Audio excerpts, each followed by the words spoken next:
নারায়ণগঞ্জের ফতুল্লার চানমারি এলাকায় নাসির নামে এক ডিশ ব্যবসায়ীকে নিজ ব্যবসা প্রতিষ্ঠানের ভেতরে ছুরিকাঘাতে হত্যার ঘটনা ঘটেছে। নিহত নাসির ফ্রেন্ডস কেবল নামে একটি ডিশ কেবল ব্যবসা প্রতিষ্ঠান পরিচালনা করতেন। বৃহস্পতিবার দুপুরে চানমারি এলাকায় তার প্রতিষ্ঠানে এই ঘটনা ঘটে। ফতুল্লা মডেল থানার ভারপ্রাপ্ত কর্মকর্তা মোহাম্মদ মাহবুবুল আলম জানান, হত্যাকাণ্ডে ব্যবহৃত একটি রক্তমাখা ছুরি উদ্ধার করা হয়েছে।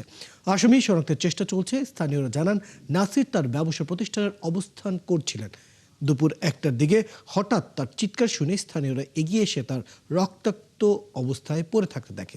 পরে দ্রুত তাকে নগরীর কানপুর হাসপাতালে নিয়ে গেলে চিকিৎসারত ডক্টর তাকে মৃত ঘোষণা করেন।